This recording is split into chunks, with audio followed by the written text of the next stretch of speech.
Alors, on va faire la synthèse des organites que vous devez connaître pour le cours. Alors, on va la faire sous forme de tableau, comme vous devez faire dans votre devoir. Alors, pour la cellule animale, on avait donc en premier donc le noyau. Alors, le noyau, il contient l'ADN. Et cet ADN, il contient lui-même toutes les infos pour le fonctionnement et les caractéristiques de la cellule.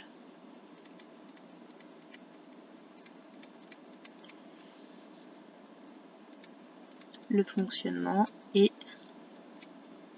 les caractéristiques. Donc quand on dit caractéristiques, eh ben, c'est ce à quoi elle va ressembler. Et le fonctionnement, eh bien, c'est tout ce qui va permettre à la cellule de fonctionner. Donc faire ses protéines, pouvoir avoir de l'énergie, etc. Donc c'est lui qui contient toutes les informations. Alors, en second, dans la cellule animale, on a la vacuole. La vacuole, elle va servir donc de réserve d'eau. Et donc, elle est petite, enfin, elles sont petites et nombreuses par rapport à la cellule végétale, bien sûr. Et donc, on dit qu'elles permettent de garder l'homéostasie de la cellule. Alors, l'homéostasie de la cellule, ça veut dire quoi?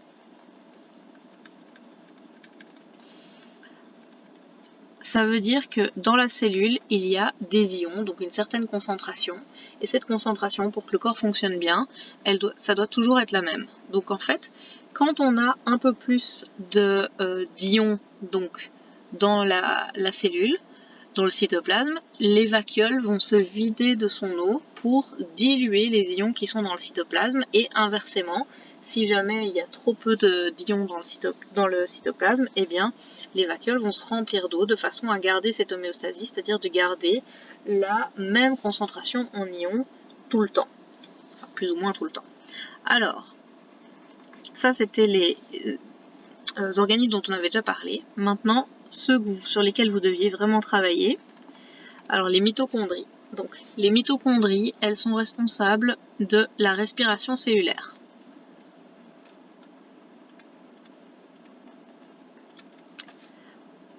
Alors la respiration cellulaire, c'est quoi?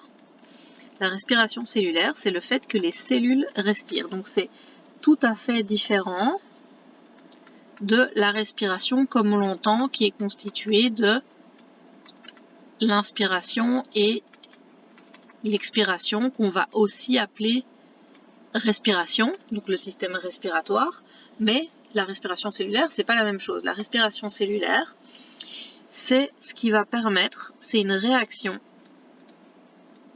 qui va donner son énergie à la cellule.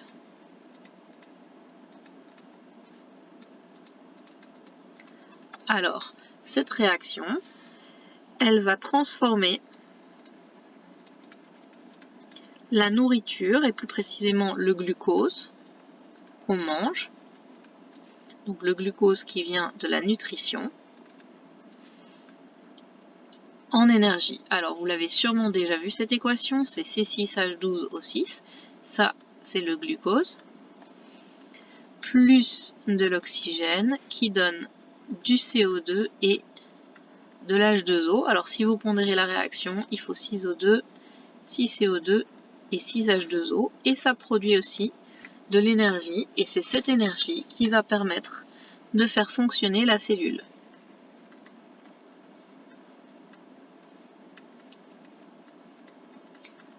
Alors cette réaction, elle est très importante, vous devez absolument la connaître, parce qu'elle va revenir donc, dans le cours de bio, mais aussi dans le cours de chimie, de très, très nombreuses fois, donc vous devez absolument comprendre ce que c'est.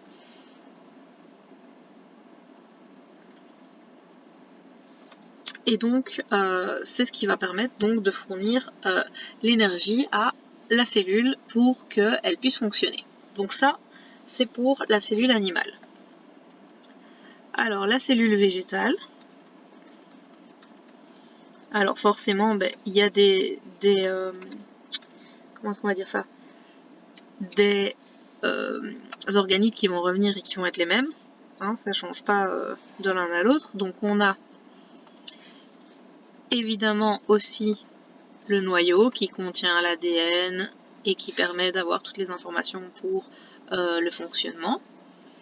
On a les vacuoles, à la différence qu'elles sont grandes et peu nombreuses.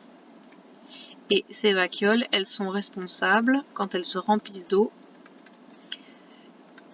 de la turgescence de la cellule, donc c'est-à-dire le fait qu'elle soit complètement gonflée d'eau. Et donc, elles gonflent d'eau, les cellules sont sous tension. Elles sont aussi responsables, du coup, de la forme géométrique qu'ont les cellules végétales. Parce que comme elles sont gonflées d'eau et qu'elles sont collées les unes aux autres, eh bien, elles vont adopter des formes plutôt géométriques. Alors, liées à cette vacuole, directement, on a la fameuse paroi cellulosique, dont on a déjà un petit peu parlé, et elle va protéger la cellule de la pression qui est due à la vacuole qui se remplit d'eau. Donc les parois cellulosiques, elles servent à protéger la cellule de la pression de l'eau dans la vacuole, et c'est elle qui, avec la vacuole du coup, donne sa forme géométrique à la cellule. Donc s'il n'y avait pas de paroi cellulosique, la cellule éclaterait.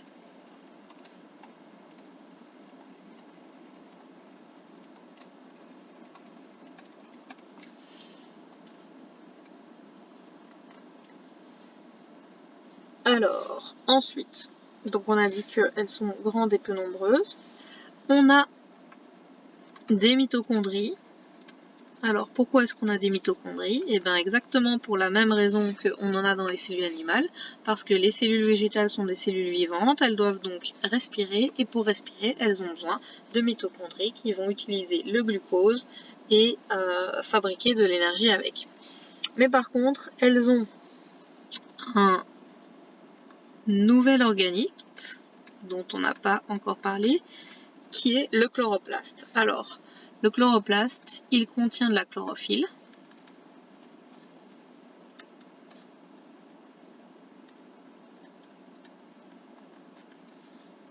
Et cette chlorophylle, elle va permettre cette fois la photosynthèse. Alors la photosynthèse, c'est aussi une réaction chimique comme la respiration cellulaire, qui va permettre cette fois de fabriquer du glucose.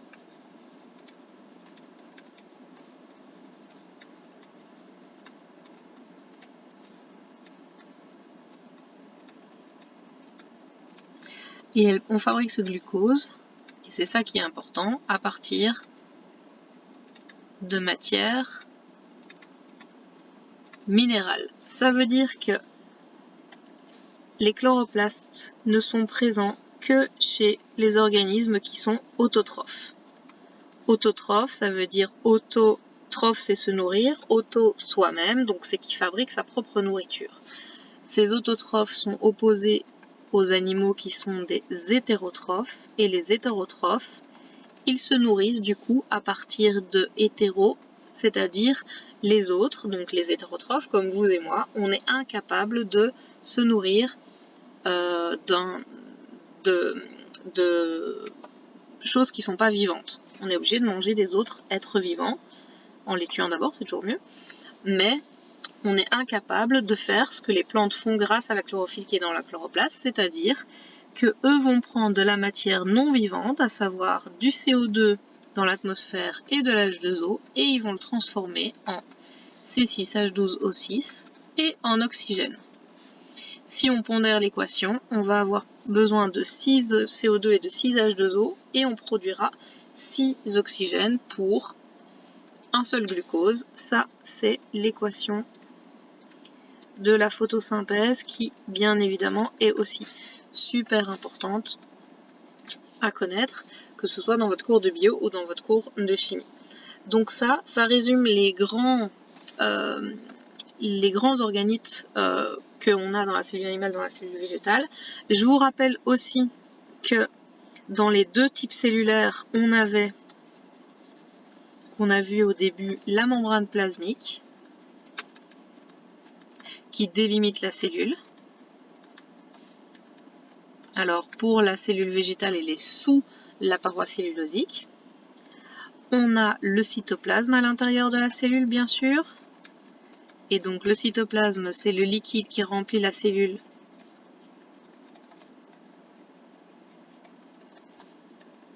et qui contient tous les organites.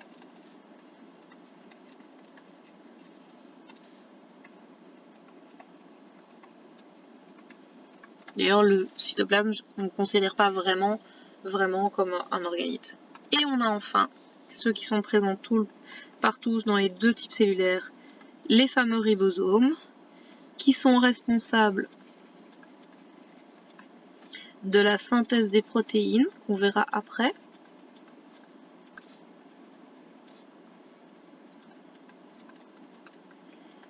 Et la synthèse des protéines, du coup, les protéines, elles sont responsables du bon fonctionnement de la cellule. C'est tous les outils que vous avez besoin pour fonctionner, comme les enzymes qui vont digérer ce que vous mangez, les protéines qui vont fabriquer votre kératine pour vos cheveux ou pour vos ongles, tout ce qui va pouvoir fabriquer les éléments qui sont utiles dans votre organisme. Donc ça, voilà, ça résume le devoir que vous deviez faire sur les organites du cours et les organites que vous devez connaître pour ce cours.